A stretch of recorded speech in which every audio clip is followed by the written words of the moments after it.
portal. And over the next few months, we'll be rolling out additional features of the portal, but we wanted to share what's available to you all currently. So before I get started, I think Lindsay already did the biggest one, a few housekeeping items. Just go ahead and stay on mute unless you wanted to ask the question while I'm going through the training, just to make sure that everybody hears all the parts. If you want to go ahead and enter your questions in the chat box, and we'll go ahead and have some time for questions at the end. At that point, you'll be able to just unmute yourself and ask a question.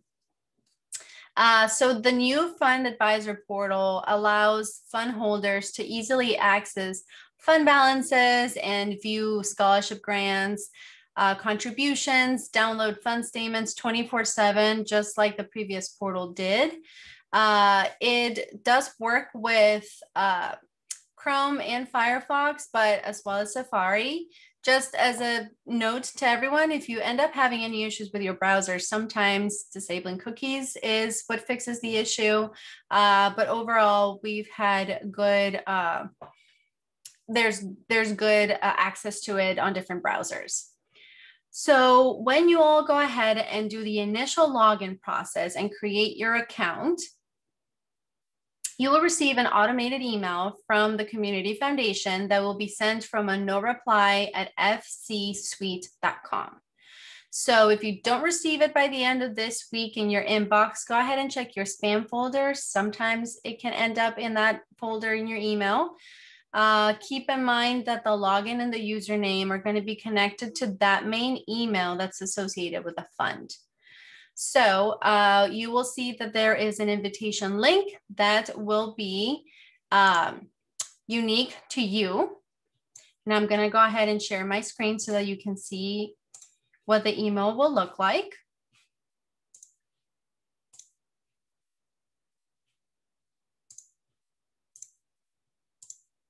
Okay, so can you all see the Dear Lindsay? Okay.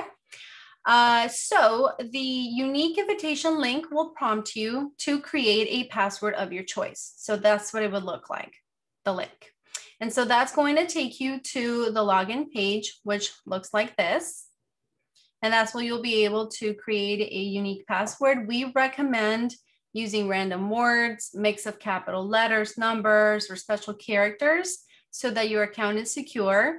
And please remember to write down your password and put it somewhere that you'll remember. After you complete this step successfully, go ahead and delete that initial automated email. The temporary password that we have used to set up the account is only good for a short period of time and it will expire after that. And the link that is associated with the email is only good to use once to create that initial password. So once you've gone through that process, to access the Fund Advisor portal, you'll be able to do that by going to our Community Foundation website, cfcollier.org, and you'll be able to access it a few different ways. So let me show you. This is our website. So first way to access it is right here at the top right corner where it says Fund Advisor portal. You'll click right on that. Or you can go right here to this bar under Donors, Ways to Give, and Fund Advisor portal. And there will be a third way if you just scroll a little bit halfway down the page under Donors, Fund portal.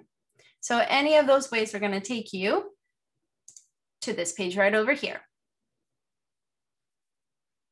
Now, just as a reminder, our team does not have access to your password. So if you do end up forgetting that password, you can always reset it. And you'll be able to do that by clicking right here where it says Forgot Password. And it'll just prompt you to a couple different steps to reset that. And just keep in mind that the portal does lock you out after 5 unsuccessful login attempts. So if that does end up happening and you get locked out, please just contact us and we'll help you reset it. So for the purposes of today's training, I am going to use Mr. Mickey Mouse's account. And I will go ahead and log in right now. So this is the first page you will see, which is the home page. If you do manage multiple funds, you will see this Choose Fund menu, and you'll be able to click on whichever account you are looking to review. For today's training, I will be focusing on the scholarship fund. So I will click on Future Mouseketeers Scholarship. So then you will see several different tabs at the top. And those are the different features available to you as a fund advisor. So the first one is Home. And that gives you a quick snapshot of your fund's most recent activity. So it'll show the current balance, the available to spend, recent contributions, and recent grants or scholarships in this case.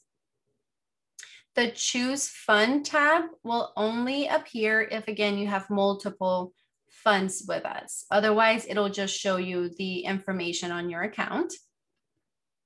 Then we have Contributions, and I'll let that load. So contributions will show all donations, contributions made into the fund unless a donor has requested to stay anonymous. So if you click on a contributor's name, you will be able to see their history of contributions to that fund, including the date, the type, and the amount, which you see on this page.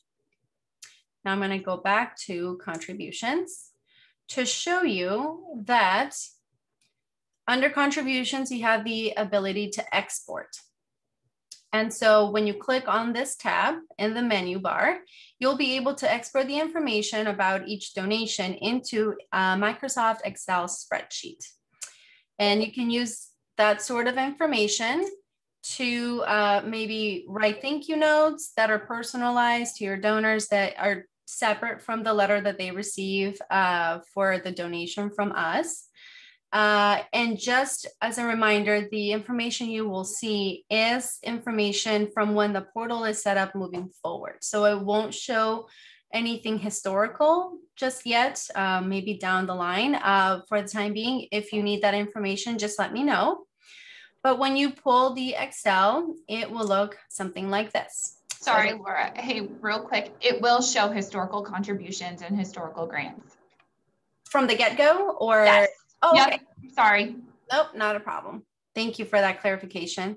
So you'll see information on the different donations that have been made.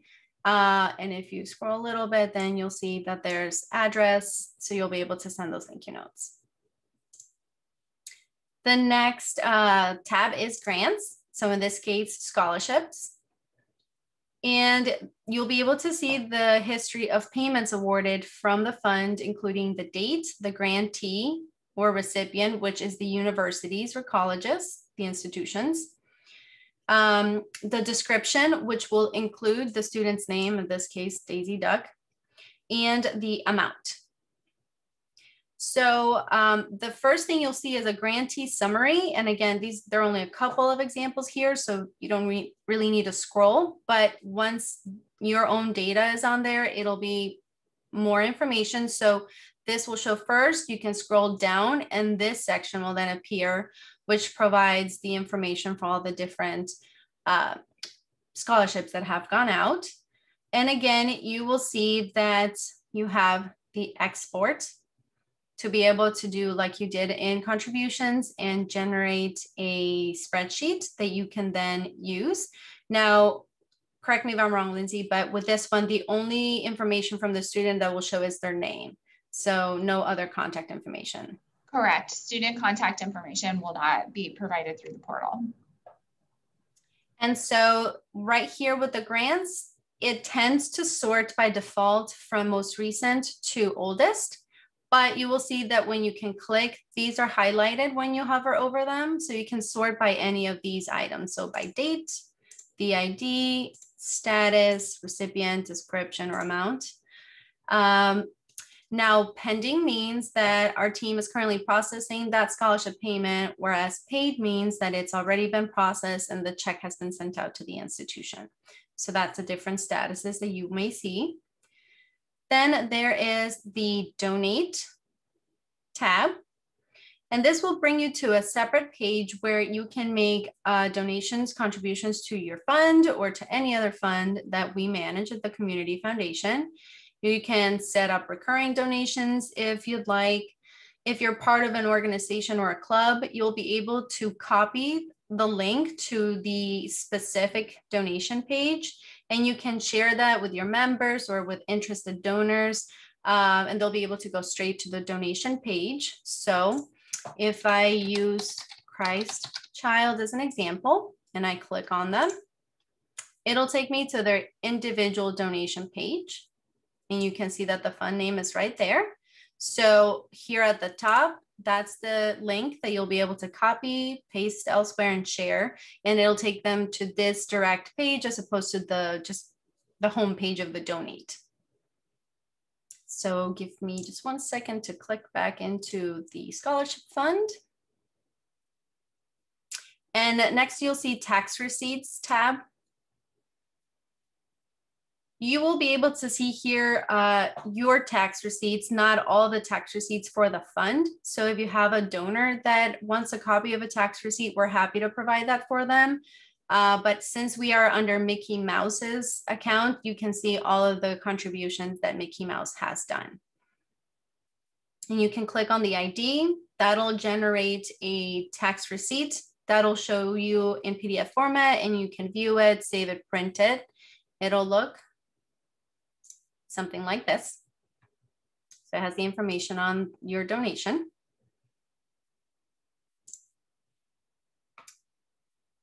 And in terms of email alerts, we will alert you via email every time a contribution is made or every time a grant has been awarded from the fund. These can be canceled at any point, but the alerts are not retroactive.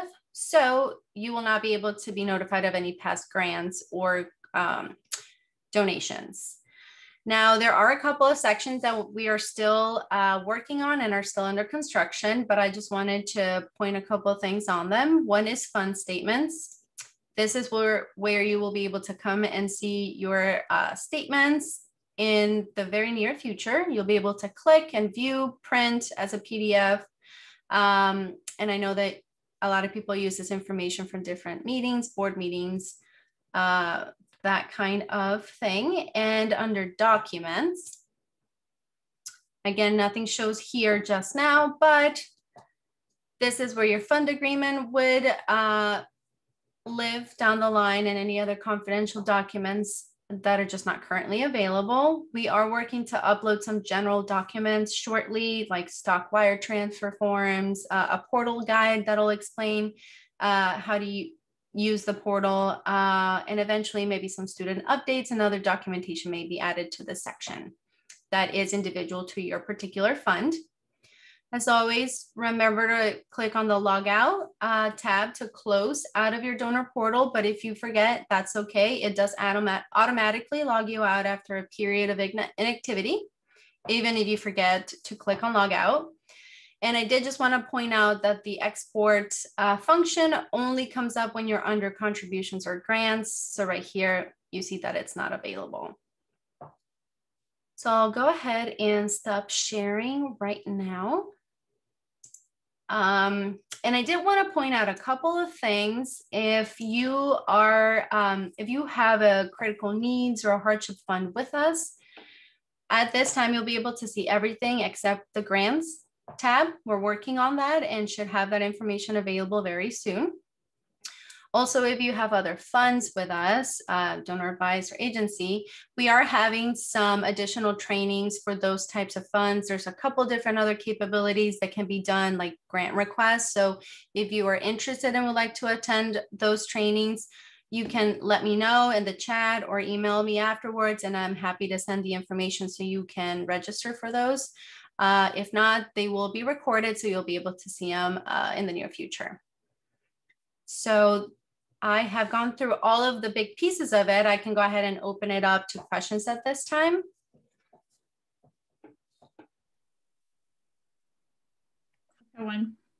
Go ahead, Stacy. So will it show the fees that you charge, the schedule on which you charge fees as well? That's a good question. The fund statements? Right. The fund statements will appear the same way as they have in the past, which I do believe showed our fees as well, and any fees that were taken from the fund in that quarter or in that month. So yes. Okay. Because that's good. We need to know that. Yeah. Yes.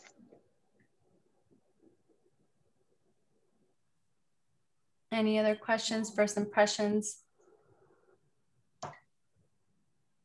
Laura, do you mind sharing really quick the initial login screen just so that we can show the click here for folks that, you know, there's never questions when you first see it. It's always questions once you're trying to log on. So we have a really helpful donor handbook that you can use. A lot of it will be more specific to our donor advised funds, but I think that you'll find quite a bit of it helpful with screenshots, especially for initial login.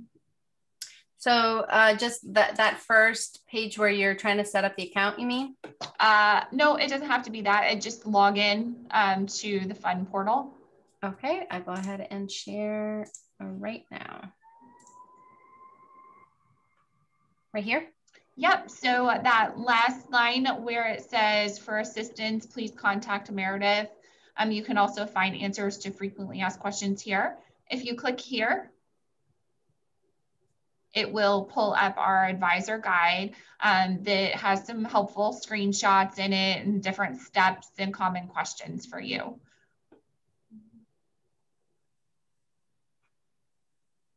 And it's not too long of a document, but it does have a lot of useful information. Laura, that was an excellent presentation. Thank you. But obviously I tuned out at the very beginning. When did you say we're going to get the email with the link for the temporary password so we can set up our own password and account information? It should be by the end of the week. Okay, thank you. So if by the end of the week you don't see it in your inbox, check spam. And if you still don't see it in spam, reach out to us and we'll forward that information. Thank you. Of course.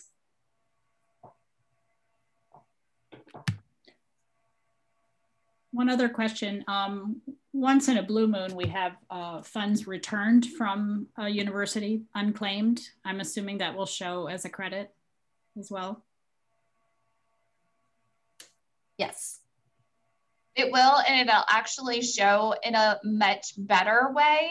I think if you recall in Donor Central, it was very clunky how it showed. It almost looked like a negative balance coming out. It won't appear that way. Actually, I should try and put one in for an example and I can screenshot it for you. But yes, you'll see it and it's much more comprehensive than it appeared through Donor Central. Sounds good.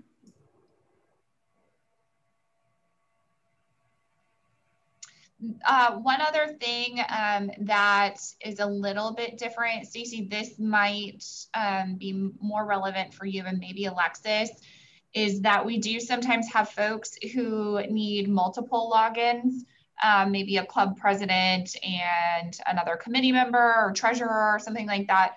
Donor Central limited access to one user, and that's what we will default to. But if there is need for two, you can reach out and let us know. And then if there's any restrictions on either, we can adjust the tabs dependent on who is viewing the portal.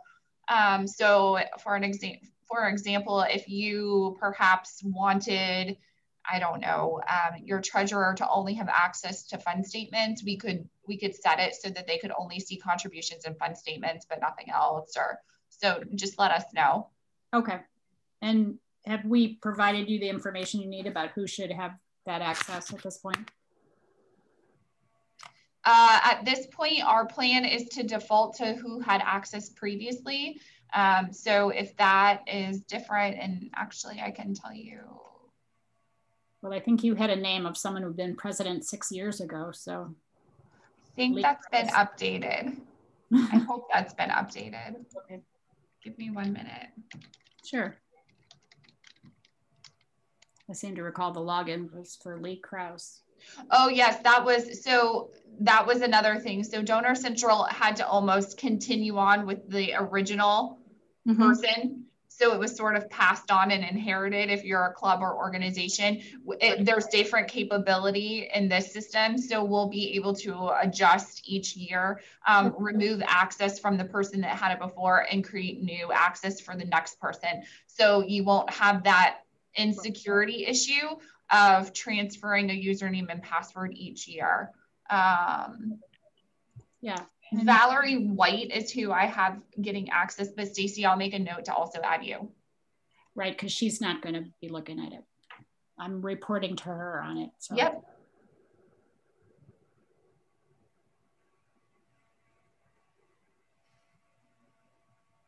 She's delegated. She's been smart.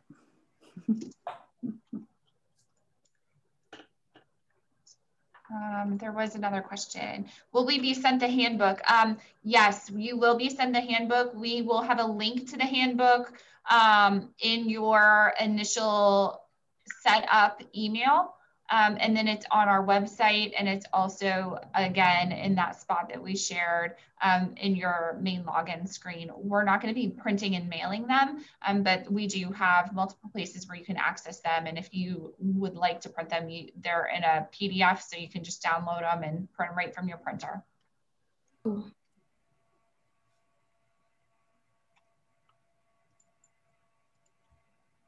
Good. And it's okay if there aren't any questions at this time. We understand that as soon as you get off, you're like, oh, that's what I wanted to ask. Or even as you get started and going through the portal, questions may come up. So feel free to reach out to me, and I'm happy to answer any questions you have. Sure. One question, as leadership change, sometimes the responsibilities also change. So how hard will it be if that person is no longer there and not going to be actively involved in this to get it changed? So if there is leadership change, we can, if you let us know, whoever the person has current access right now, if you can let us know who the new person getting access should be, because that's kind of the written confirmation from the current person with access that someone else should have it. And then we can go ahead and make that change internally and provide the new person with access, and they'll be able to, kind of do the same thing where they set up their account and then they will have access to the new portal. Great, thank you. Sure. Yeah, well, thank you. Nice to see you, gals. Nice to see you all. Thanks, everybody. We can stay on a little bit longer if anybody has any questions, but if not, thank you so much for joining us. I know it's a busy time of year, so I'll let you all leave and get a little bit of your time back for the day. Thank you. It's been very informative. Thank you. Thank you all. Bye-bye. Bye.